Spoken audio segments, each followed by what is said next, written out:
go ahead. Thank you. It is 1 o'clock, so we want to go ahead and get started. So first of all, welcome everyone to Southern Black Girls and Women's Consortium. This is our first Sage Circle event. And the Sage Circle is something new, but it's something that we know that many of you have asked for, and it's an opportunity for you to hear from subject matter experts on different topics. My name is Chauncey Lundy, and I work with Southern Black Girls and Women's Consortium. And today we have Raioni Madison-Jones, who's going to talk about effective grant writing. And put in the chat if this is your first time ever attending a Southern Black Girls event of any kind. We want to see who we have in the building, if you've heard of us before, because I'm going to give a little bit of the background of the organization before we get a chance to hear from Ms. Raioni. So today we're going to talk a little bit about Southern Black Girls and Women's Consortium, and then I'm going to turn the floor over to Ms. Raioni, and she's going to talk to you about effective grant writing. She's going to have some Q&A, and then we'll have a survey for you as well. So to tell you a little bit about Southern Black Girls and Women's Consortium, the vision of Southern Black Girls and Women's Consortium, I'm saying that long name, it's a collective of funders, activists, and community leaders working to advance the movements for Black girls and women in the Deep South. So if this is your first time, welcome. If this is not your first time here from Southern Black Girls, welcome back. I know that many of you may have participated in programs that we have or may have received funding from the organization. The Southern Black Girls and Women's Organization was started, was the vision of LaTosha Brown, and there are 4 anchor institutions that came together to make this consortium, this network possible. So that's LaTosha Brown of Truth Speaks Innovation Fund, Felicia Lucky of the Black Belt Community Foundation, Margot Miller of the Appalachian Community Foundation, and Alice Jenkins from the Fund for Southern Communities. So they came together to start this anchor institution. They have collectively invested more than $50 million in the South in Black girls and women's organizations. So our motto is rooted in love and joy and self-determination, letting us define ourselves for ourselves. We center Black girls and women to improve the quality of our lives for our communities and for ourselves. So as you see this graphic here, everything that we do is girl-centered. It's girl-centered and girl-led. So Black women and girls are the center of what we do, surrounded by girl servant organizations. So many of you may have organizations already that serve Black women and girls and gender expansive youth. And the anchor institutions want to support you through Southern Black Girls and Women's Consortium. So the goal of Southern Black Girls and Women's Consortium, I like saying that name, is to raise $100 million, raise and give away $100 million over the next 10 years and invest that money in Black women and girl-led organizations in the South. We want to empower organizations to really be able to invest in their communities and invest in things that we know that you want. And we're not following the traditional model of philanthropy. So you may not have a 501c3. You may be that person that's just picking up girls after school, taking them and doing some mentoring with them, but you haven't formally organized. We want to make sure that you are supported and the work that you're doing is supported too. And so we do that through 4 different funds. There's the Black Girl Dream Fund, which most people are familiar with because granting has been done from the Black Girl Dream Fund, but also the Black Girl Joy Challenge, which is open now, comes from that. The Black Girl Defense Fund, Collaborative Partnership Philanthropy Fund, and the Innovation Fund. And so I'm not gonna touch deeply into those, but I just wanted to let you know about those 4 funds. And at a later time, maybe you're gonna attend an orientation where we talk more about those different funding opportunities. So Black Girl Joy, I do want to touch on this. I don't want to leave us in terms of this opportunity you have to hear about the Black Girl Joy Challenge. The Black Girl Joy Challenge is open now through April 12th.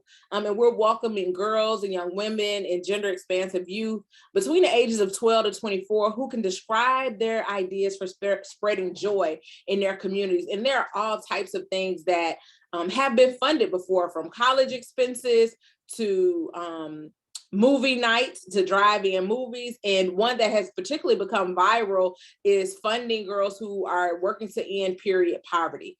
These twins out of Alabama who are working to end period poverty and are providing packages to girls at schools, at their schools or at local schools with ministration with period products, because apparently that word is not going to get out today.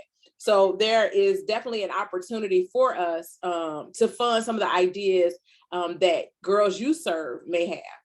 So we want to make sure that you tell those girls about the girls you serve about the Black Girl Joy Challenge, which is happening now.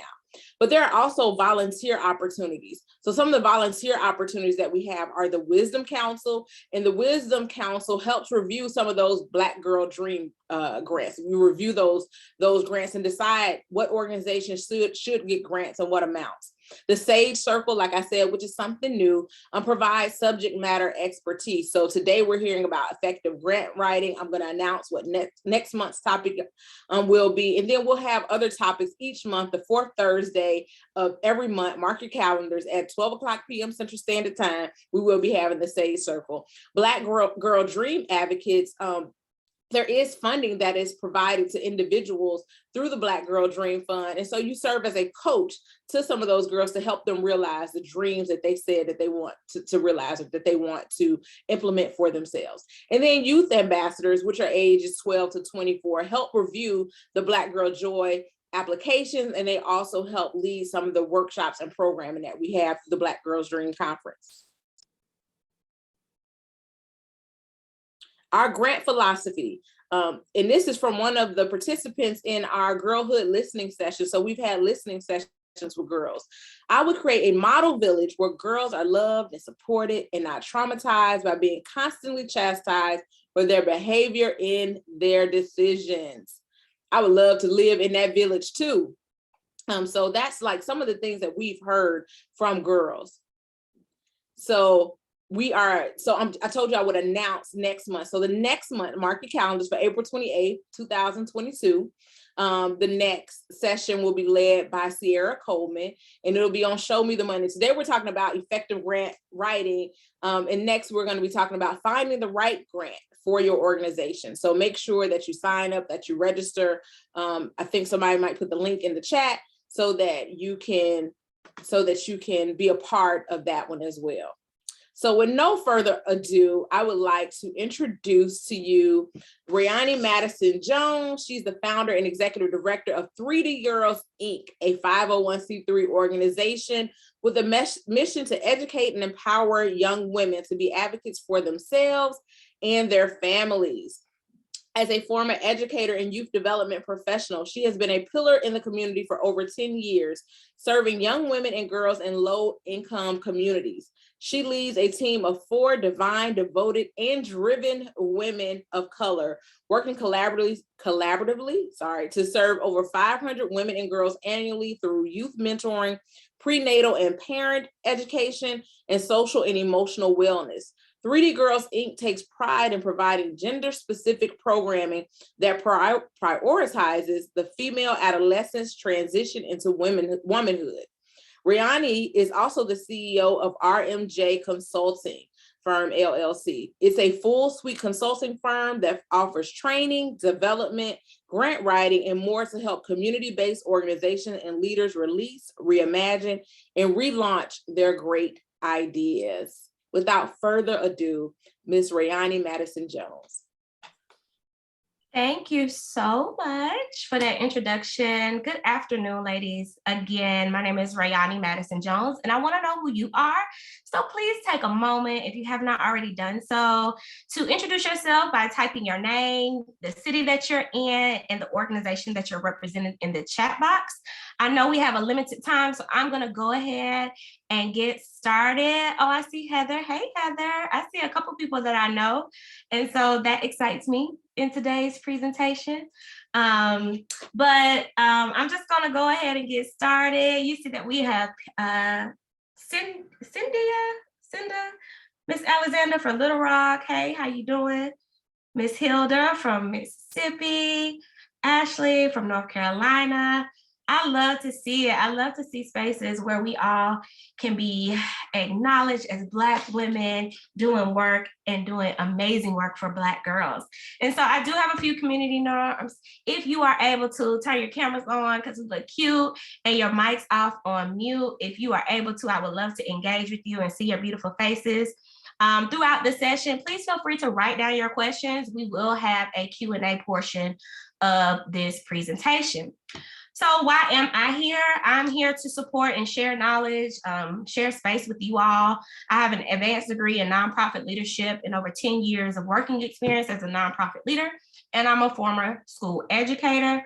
The organization that I'm representing is 3D Girls, Inc., where we educate and empower young women and girls through STEAM-focused education, prenatal and parent education, and social and emotional learning.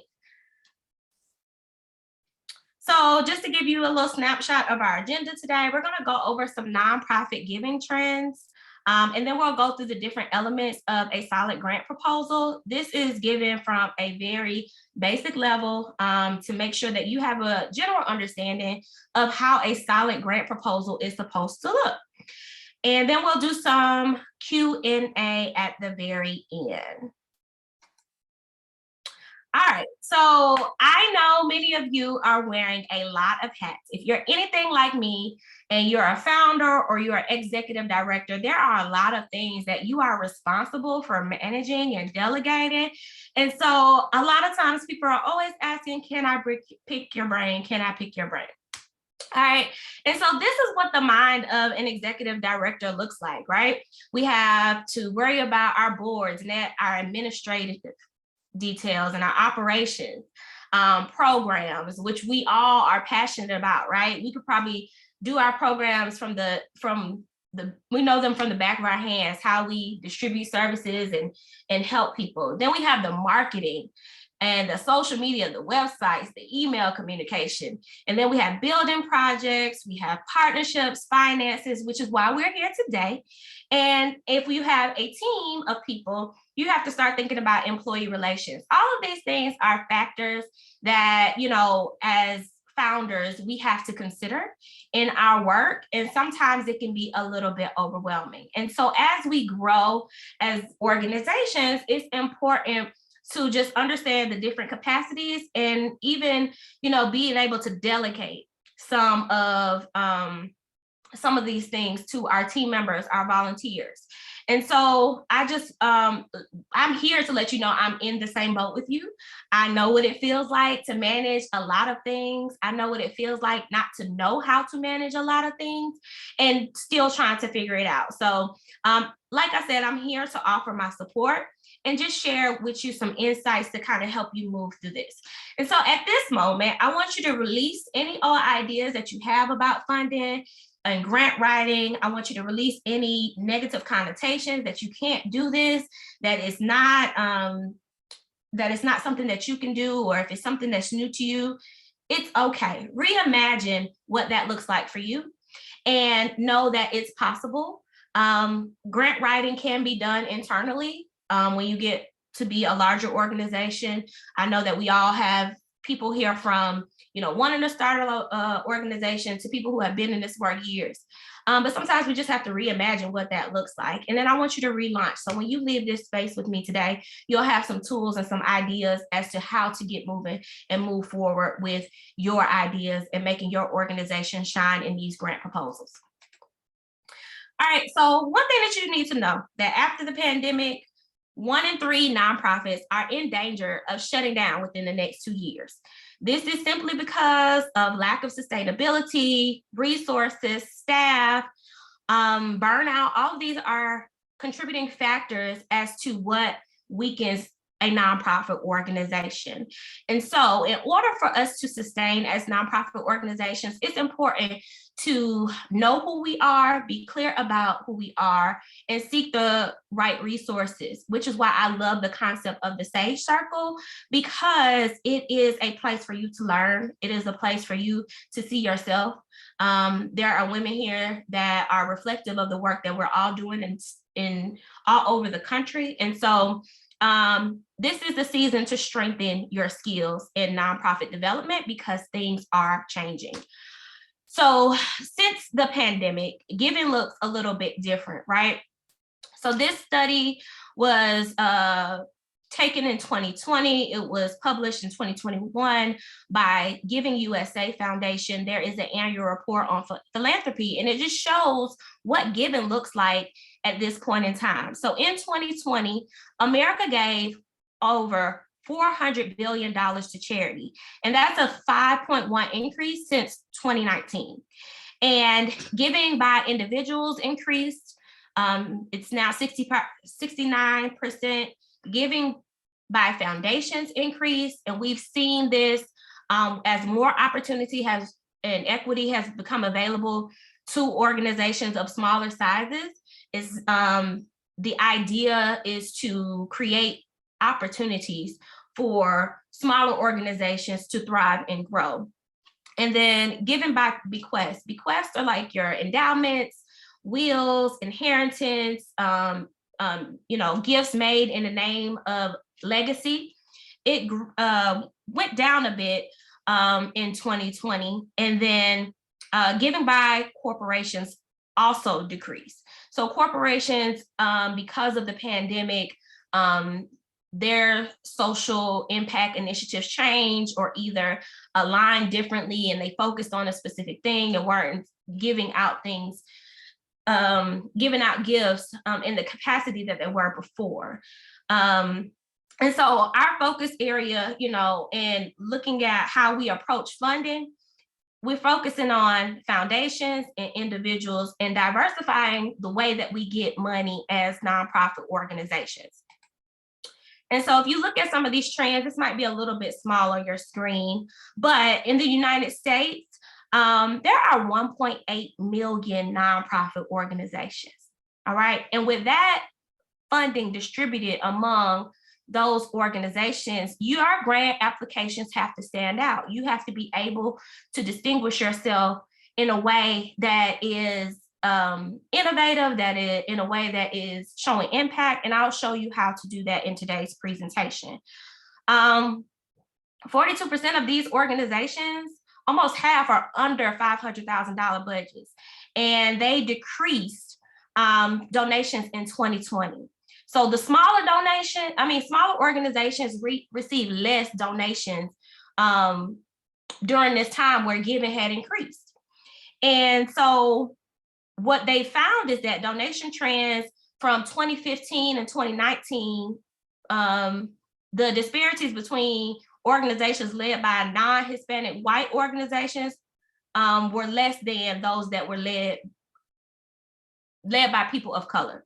So we saw declines as to what organizations received what during the pandemic.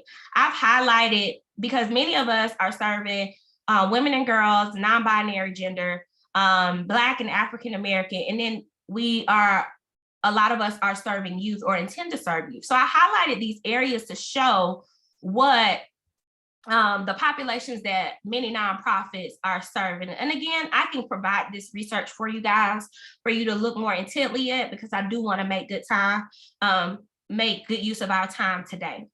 But these trends help us to figure out what's best for us, right? So when you see a grant application and you see, there's funding available, the first thing you need to ask before you apply is this opportunity for me, right? Does my organization, does my work meet all of the grant requirements? And then also, do you have the capacity to fill the grant's deliverables? What I will say about the Southern Black Girls Women's Consortium is that the application for the Black Girl Dream Fund was very easy compared to a lot of other grant applications. This application just asks you to explain what you did, your impact, and what you wanted to see as a future for your organization. Many grant applications ask for a lot more, and they're a lot more intense. And what I see with my clients is that, they're intimidated about this process of applying for grants. And so before you go through that process of trying to figure out if this funding is for you, you have to kind of ask yourself these questions. All right, and so we're going to go step by step through the elements of an effective grant. So in an effective grant, you have a thorough overview, a problem statement or a statement of need. You have goals and objectives. You have identified your target audience, and you have data and impact that shows why serves as evidence for your project. And then you have the measurements, and then you have evaluations. All right, so project overview. Your project overview is your abstract or your executive summary. This includes your mission, your vision, and some of your objectives in a shorter version. You want to be sure to include your organization's background, your history, the purpose of your organization, what you do, and what you intend to do with your project in your program, in your project overview. Sometimes this is called your abstract or your executive summary. They mean the same thing. We just want to know who you are, what you do, and how you're doing it. And if you're not doing it yet, what you're intending to do.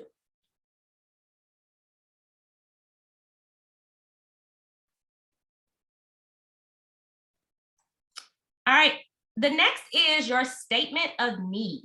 All right, your statement of need specifically identifies the problem your organization is solving in your target area. So with your statement of need, you need to be very clear. All right, you need to know who you're serving, where you're serving, and why you're serving them.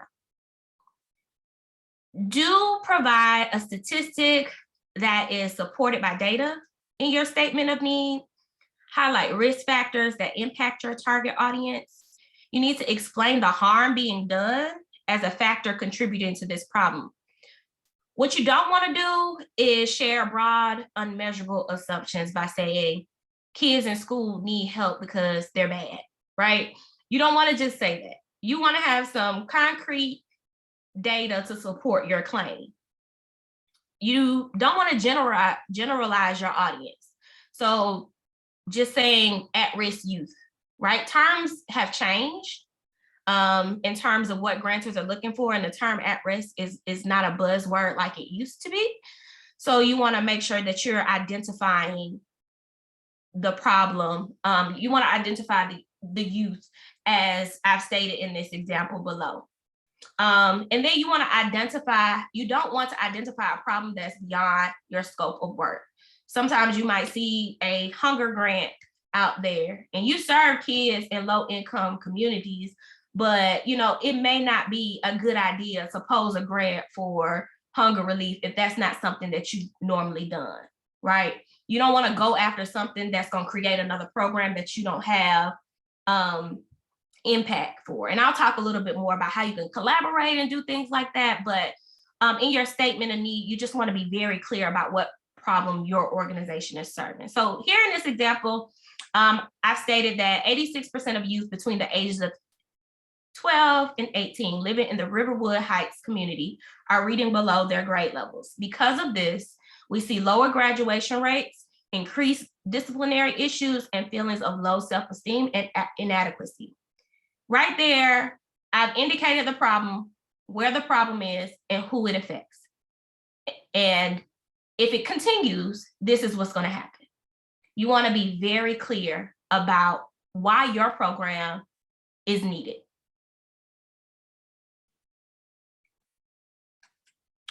All right, and then once you are clear about what you're needing, you want to create goals for this.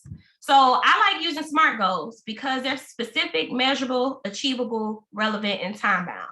You can put a outline of what is expected to be accomplished from your project. And that's ultimately what you want to do, right? So given the same example of this Riverwood Heights community, by the end of 2023, 150 youth in the Riverwood Heights community will be enrolled in reading enrichment after school.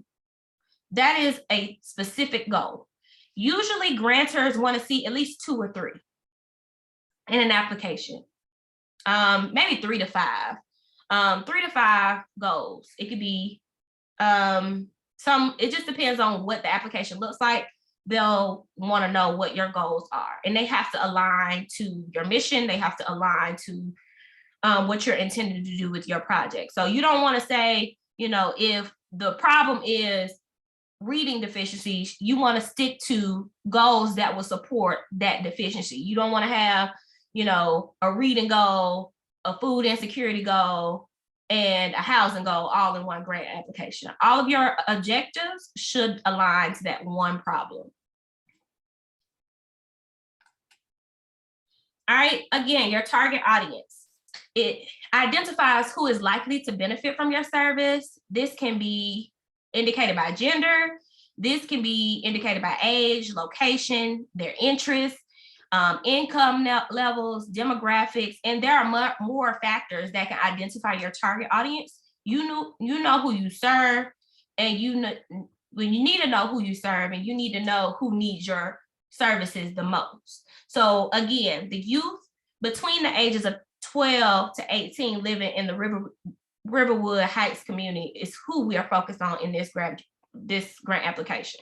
We're not looking at the Riverview Heights community. We're not looking, we have counties here in Georgia. So if I don't have programming in another county, I'm not going to focus on growing in that county unless there's a need, right? Unless there is a means to grow my target audience in that place. But you want to be very specific about your target audience. In our case, we all have in common that we are serving Black girls. Are you serving Black girls in elementary school? Are you serving through a certain age group?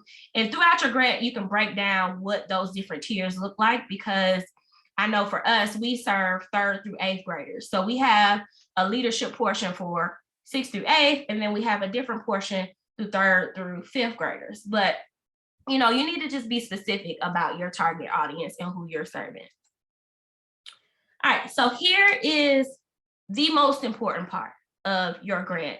This is Raioni's opinion. And Raioni's opinion, don't quote me on this in your grant applications, okay? But your data and your impact are so important because it strategically provides evidence to support your project, right? You are up against hundreds of applications, sometimes thousands of applications. If you don't have data to support your project, it's going to easily be dismissed. All right. Not only do I love data. I love research. I love data, and you'll see in just a minute. But data also drives outcomes for your team. So if you are using data metrics in your team, it's going to be reflected in your grants. Your team knows the goals. When your team knows objectives, they can perform and know how to measure the success of the organization, which is what we'll talk about in a minute. But it also informs your community stakeholders of your work. Just by a raise of hand, for those of you who are currently serving, how many of you do an impact report at the end of the year where you show your numbers, right?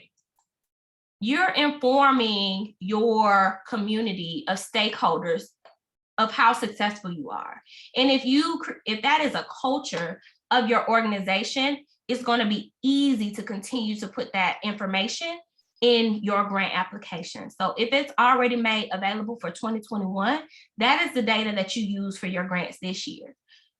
And then it allows you to reflect and make future goals. So if you served 100 girls last year and you have the capacity to grow, your grant applications may be centered around growing to 150 girls per year. And so your budget, that will allow your budget to increase because you're able to serve more girls. So data is super important, not only in grant applications, but in creating vision for your organization as a whole. And here are some data links that I'll provide at the end of the session to you of where you can find data. Some of it is statewide, but you may find similar, if you're not in the state of Georgia, you may find similar sources in your state. But a lot of these are national, and you can break it down. And that data is a whole nother session for another day that I would be happy to lead. But just learning some of these sources help to get some of that data that you need to make your grant application strong. All right, measurements. Measurements are important because they tell you what you use to measure your success. Now, I've been doing this work a long time, and there was at least 5 years where I didn't track data and I didn't measure success. You know, I would meet up with girls, and I was a former educator, so after school we would have meetings, and I wasn't tracking attendance, and I wasn't tracking the number of girls, and I wasn't tracking if it helped them or not. But it's important to start that. It's important to have something to show that your work is beneficial. Excuse me. If you're distributing items, if you are giving away resources, count those resources. Know how many period products you have collected, know how many you're distributing.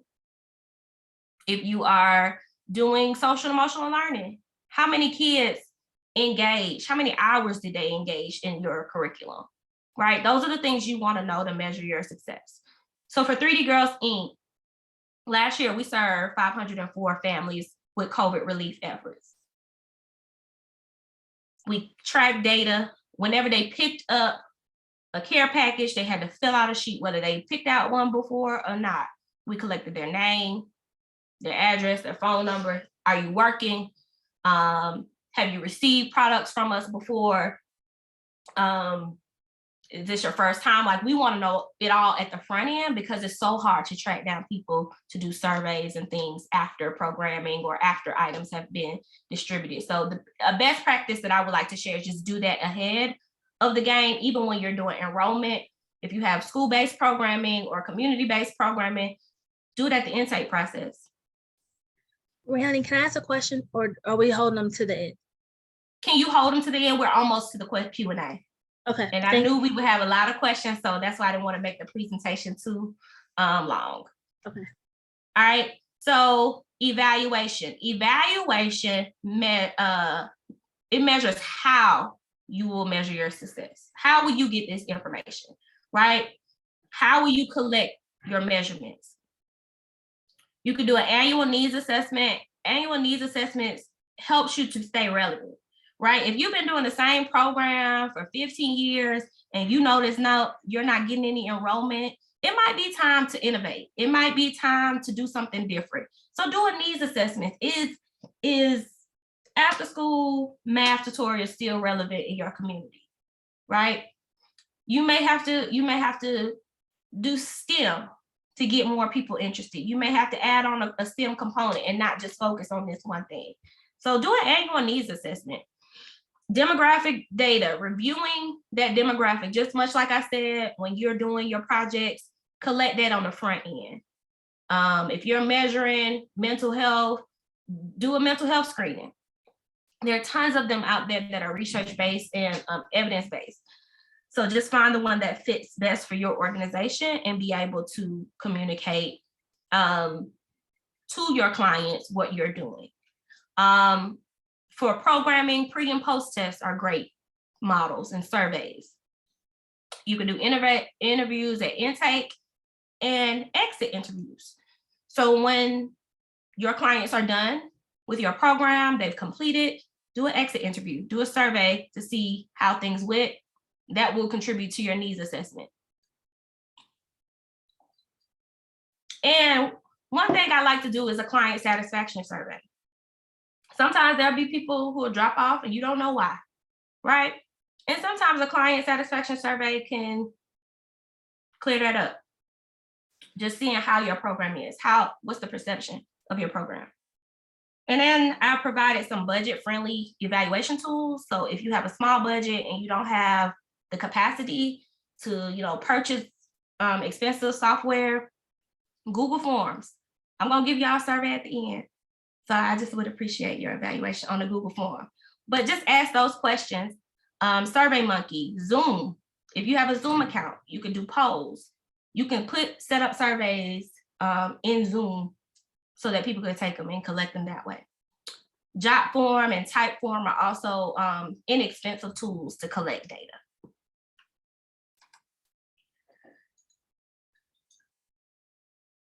So as you move forward, it's always important to connect the why to your project, why you're doing this. And if you're able to articulate that, you're able to solve your problem. If you have a solution, you have to be able to articulate that solution. And you can only do that by research. Research. I'm going to give y'all the tools to start if you don't have any place to start. Innovation. All right. There are a lot of girls programs. What makes yours different? What is innovative about the work that you do? And can you say that? Can you tell us that? And then your market, right? I would say that Atlanta is very competitive when it comes to girls programs. That's where I am. But you have to know that. You have to know who's in your market so that you can distinguish yourself accordingly and what makes yourself different. And then it also provides opportunity when you do that research to collaborate, because we work with 3rd through 8th grade girls, right? There are programs here that only work with high school girls. So if I have a relationship with those organizations in my city, it's not a competition. It's let me share this information because we want our girls to be able to be successful. When they leave us, we want them to go to somewhere else that will nurture and expose them and empower them. So look at it that way. If you know what's out there, you've done your research, then you can serve as a collaborative partner. All right, so we've reached the Q&A portion of our time, giving us about 20 minutes. I do want you to think about this quote though. We can't solve problems by using the same kind of thinking that we use to create them, right? 10 years ago, I started 3D Girls Inc. And it almost makes me cringe as to some of the things that I did back then. Like, what was I doing? We're getting ready for our 10th anniversary and I'm looking at these pictures. I'm like, oh my gosh, we were doing etiquette classes with paper plates and like, it's just like, oh my gosh, like, what are we doing? And looking at, our mentors and not having structure around anything that we're doing. And it's just like, had I continued that, if I did not continue to grow and elevate, would our program be as effective as it is today? So think about how you can solve problems by using new thinking and being innovative. So I'm going to open the floor for questions while you are listening, and I would ask that you please kindly scan the code. I can drop the link in the chat as well, but complete the survey. And I'm going to do a raffle for a chance to win a discovery call with me, just to learn about grants that you may be interested in, or, if you need some coaching around it, I am going to offer that to one person who completes their survey today. So Heather, I know that you had a question.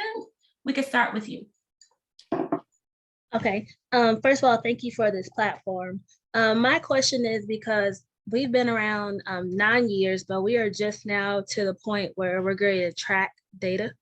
So we're bringing in different avenues. So my concern is when you track individuals that you serve as a whole, like for us, would it be total individuals or, okay, so say for instance, we do the total, like the hospital visits plus kids we might go visit. Is that all in one category or do we break it up in categories? Yes, so I would break it up from your child, the children that you visited would be one category. Do you have an age group of those children, or is just children who are impacted by the work that you're doing? Just children impacted by childhood cancer from birth to 18. Okay. So that is your target audience, right? So when you're collecting data, you can break it down by, from birth to 5, this how many children are impacted by this problem. From, 5 and to adolescents, this is how many. From adolescents until adulthood, this is how many. But annually, we serve 300 patients each year who are dealing with this between the ages of birth to 18. So it can be, when you're giving your data, depending on how like your grant is written, some of them will have a checkbox of like age group, and you might have to check all of those because that's who you're serving. I think the target for your organization is you're specifically targeting children with cancer. So that's like your target audience, not so much of the age group. Thank you. Any more questions? Don't be scared. Y'all got me for Another question. another 15 minutes. Yes.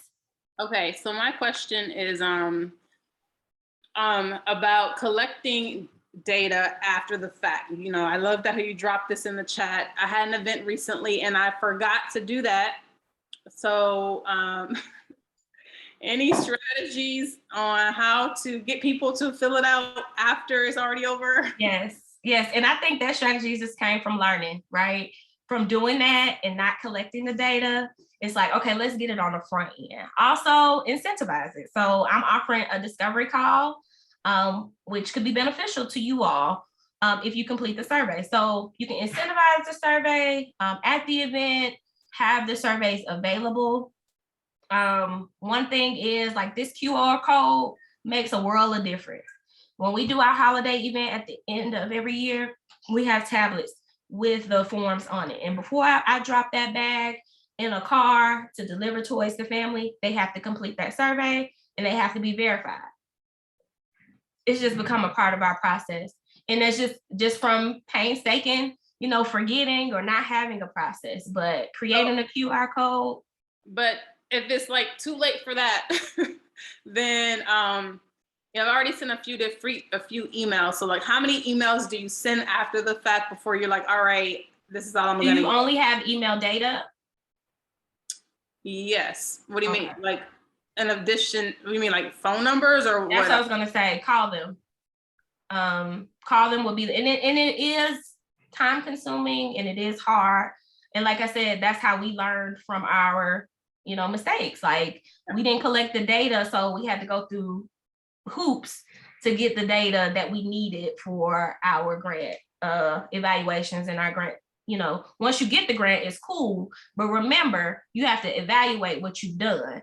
And so if you don't have the data to support that, that's going to be hard to write up your grant reviews. And if you don't have, like, what percentage are you looking for? So if you have 100 people to attend, how many do you expect to get back? Well, I mean, given for us, we have 100% surveys completed for our clients because we do it on site.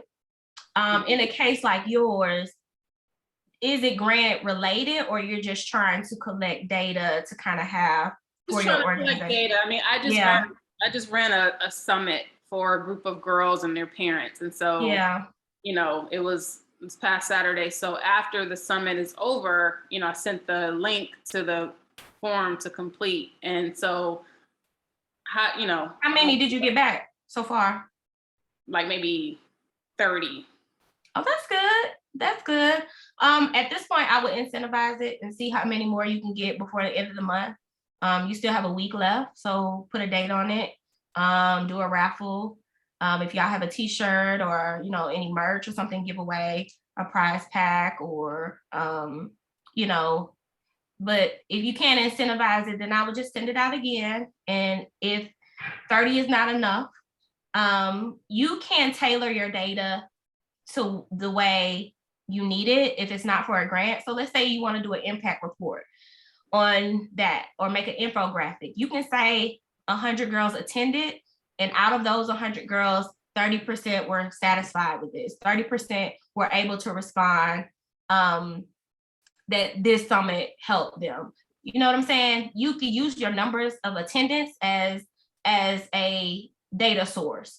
But in terms of your responses and what you want to know, you use what you have. unless a grantor is going to ask you how many kids responded to the survey, then there are ways that you can word it to say that 30% of the attendees felt this way, or 45% of the attendees felt this way. So don't feel pressured. I will send it out one more time. And then I would structure my wording in a way that reflects what I have. You had 100 kids attend, or girls attend, and parents. You could tell me how many, can you tell me how many parents attend and girls attend? Stephanie? Yes. Okay, so that's good. You have 2 data sources right there. You know how many parents were there, you know how many girls were there, and you know how many were there total. Now, when it comes to the individual responses of how it went, you can track those percentages just as they are. And that's just what it is. I don't want you to beat yourself up about not collecting 100% of the survey data. Just next time know that there's an option at the event, do the survey, and you can raffle off something at the event. And I did that, and then I just totally forgot to drop it. Like, I'm so mad at myself, but I even wrote a note to myself to do it. And then, you know, when we planning stuff, we just going and going and going. Don't beat yourself up about it. Yeah. You got some really good data sources to start with. Raioni, I want to add something to what you were telling Stephanie, and that's one, you talked about process. So it's like, what is your process for evaluation? I think that sometimes the survey becomes the afterthought, because I even do that myself. Like, oh my God, I didn't put the survey together yet for the event. So I thank God that you even had a survey already created. Yeah, I had it ready to go for this event. But I've also found, Stephanie, and I'm not always successful with this, is if it's virtual and you can insert the Zoom poll questions during the event, like find little breakaways to insert the polling questions using some of the features that you already have, or using Menti, that software that people use sometimes to send people to another site. So you can do the survey during the event itself. Yep. I've also been at events where like there was literally somebody standing at the door as you were going out, like, oh, did you do your survey? Before you can even leave out the door. So I think LaWanda just said that in the chat. Just have a volunteer to kind of be your backbone on that. Like, if they don't have nothing else to do for the event, I need you to be on the surveys, and I need you on the back end, seeing how many we have. We still waiting on 5 more. Like, I got 32 people in the room. I need 5 more surveys, just kind of having someone else to navigate that for you too. One of my biggest takeaways from today is exactly what you both just said, which is using the polls to collect data. So it's like so common sense. Like, why did I think of that? But it's something I definitely will be doing every time moving forward. Yeah, but don't beat yourself up. We're not gonna let you do that in this space. We're here to grow together. Any more questions?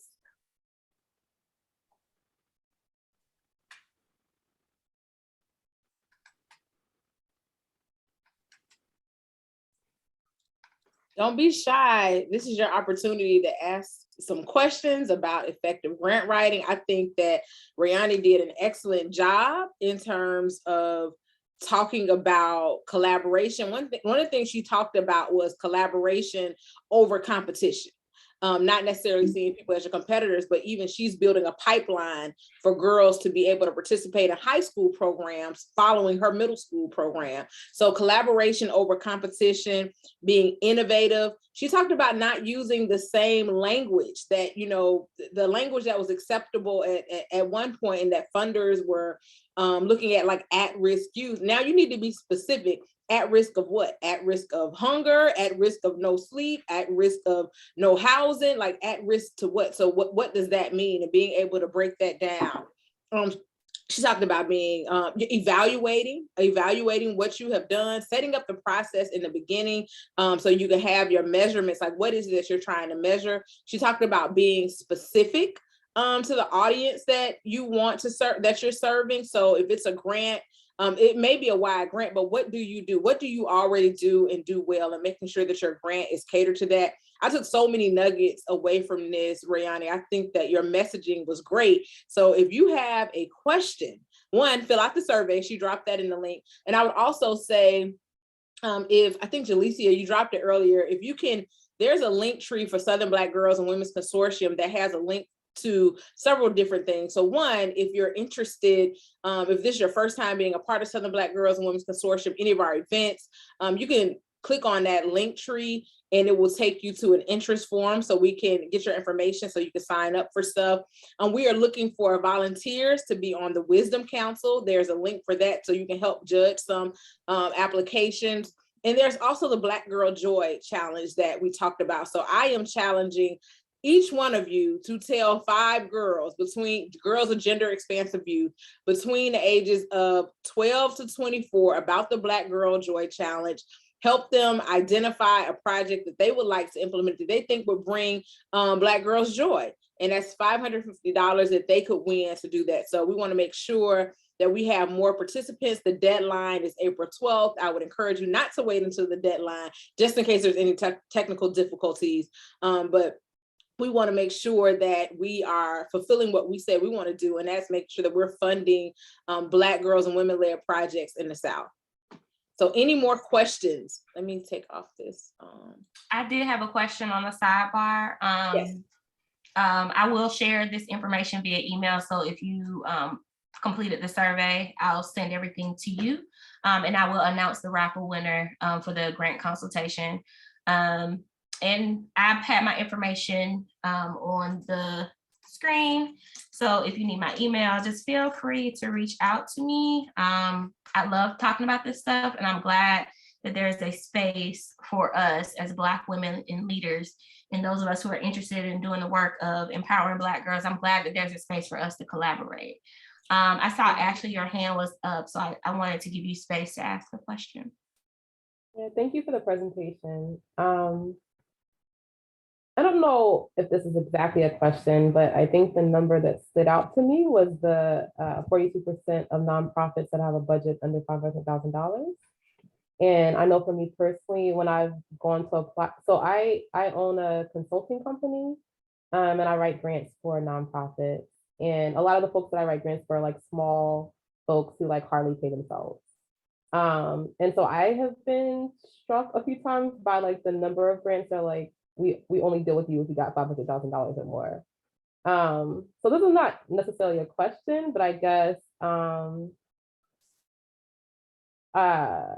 what are there ways around that? What are the reasonings for grant makers to only want to deal with people with that kind of budget? I guess. Yeah.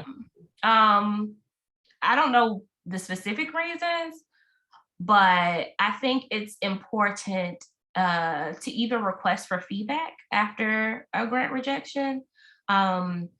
It's okay. All they can do is say no, they don't have the time or the capacity. But there are organizations that will provide feedback to your grant application. You won't know unless you ask. And there's no real reason why, why certain organizations, funded organizations, pick certain organizations. We'll never know for sure. I will say too, if it's a foundation or if it is a larger organization that does larger gifts, if you don't have an invitation or if it's not an open grant, grant opportunity, then it's probably not a good idea to apply because they likely have some ideas of who they want to apply. So don't just submit a grant blindly. Like, you need to know their mission. You need to know what they are capable of, who they fund. Like, that's what I say, do your research. There's some information in the chat. Sometimes people believe that if you have 500K, you're capable of doing more, and some of it is structural. That's correct, right? And so, as you can see in that data, it's like, a lot of these smaller organizations, don't get access to that funding. And so it's a lot harder to build up that momentum and get to that point where you're taken seriously as a nonprofit organization. Tamika, I saw that your hand was raised. My apologies. Good afternoon. I should have lowered my hand because the question was actually answered in your discussion. So I too wanted to know the best approach to take when you are receiving or not receiving the approvals for the grant applications, especially if you feel like you have the framework. What you shared today was clearly very, very laid out and right to the point. And I feel like I have those things within my organization, but for whatever reason, I'm just not getting the grant approvals.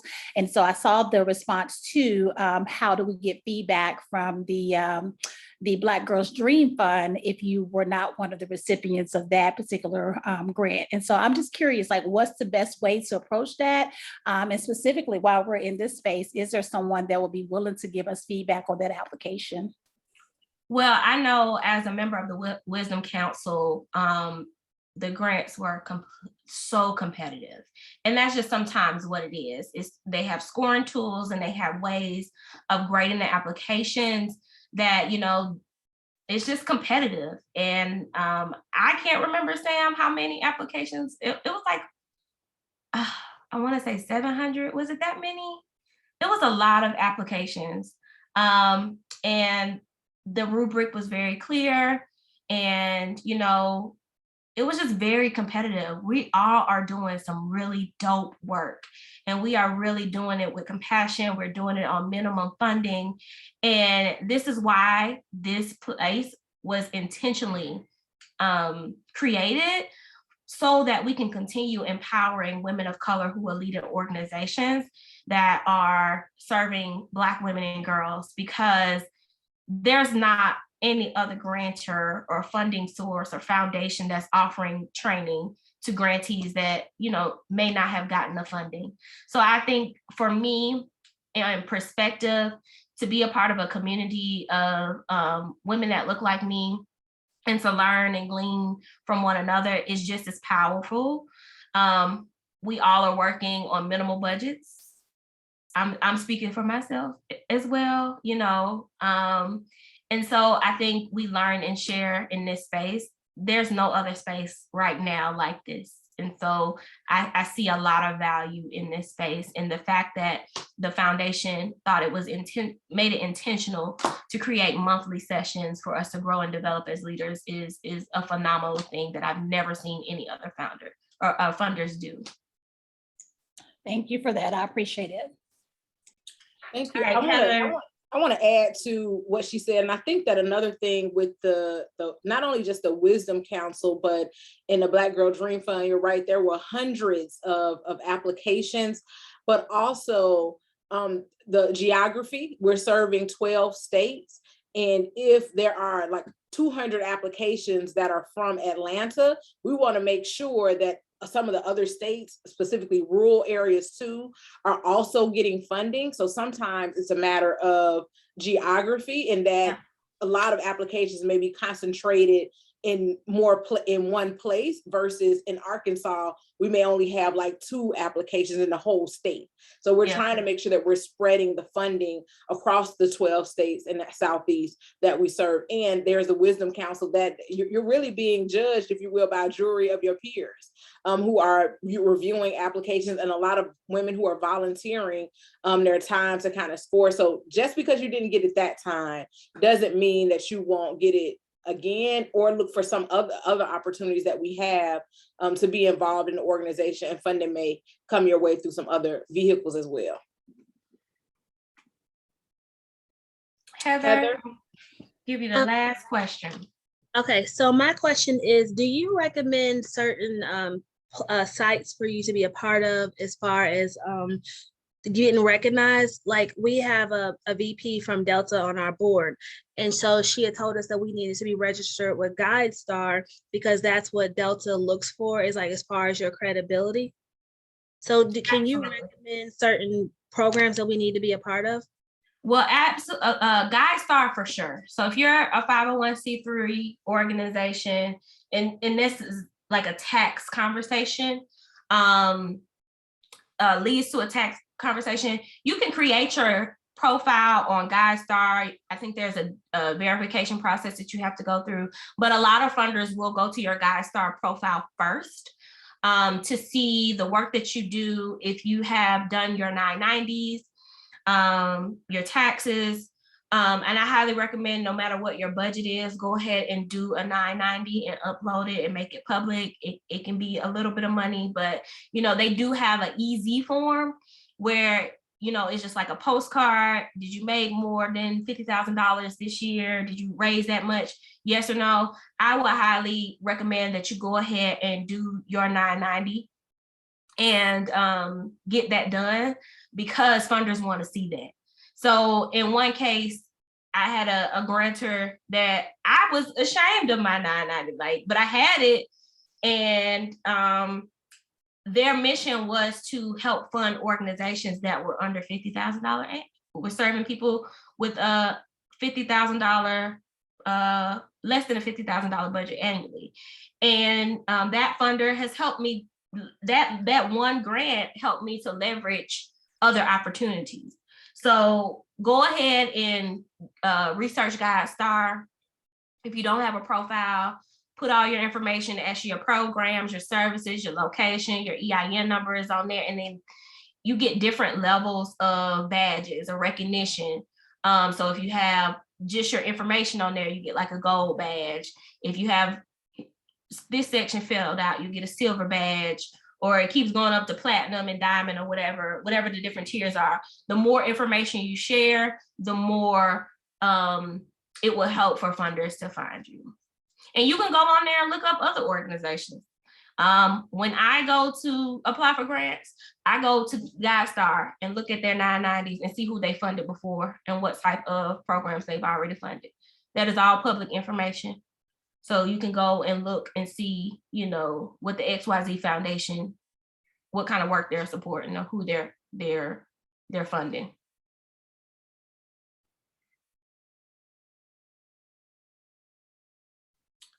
All right. Thank you, ladies, for having me. I really do appreciate it. I look forward to seeing you all next month at the next meeting. I'm going to turn it back over.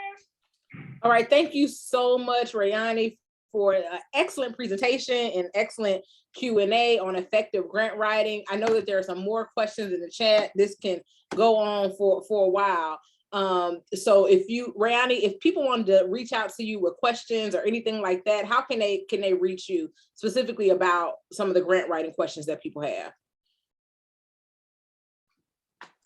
You can definitely email me. And again, if you completed the survey, I'll send everything out to you directly within the next 2 business days. So probably about tomorrow evening, I'll send out the presentation and the links to the data sources to kind of help you get started. And I do see some questions again about the Black Girl Joy Challenge. I just want to encourage you to get 5 girls to apply. The age limits are 12 to 24. I don't know if I can't say that we have had any that are lower than that. So just let me, I know I do have a direct message question about the age limit being strict. So I would have to get you more information on that. But I think the age limits have been pretty strict at 12 to 24, just so we can have some kind of defined boundaries. So I did get your questions. I just want to make sure that I answered that. But thank you all. Thank you so much for great information. Next month is Show Me the Money. So we talked about effective grant writing. Now we need to figure out where we can find these grants. And if there's anyone who is an expert in evaluation, please reach out to us at info@southernblackgirls.org so that we want to schedule someone who will talk about evaluating your grants too. Have an amazing, amazing day. Thank you. Kimberly, I just saw your question, and you can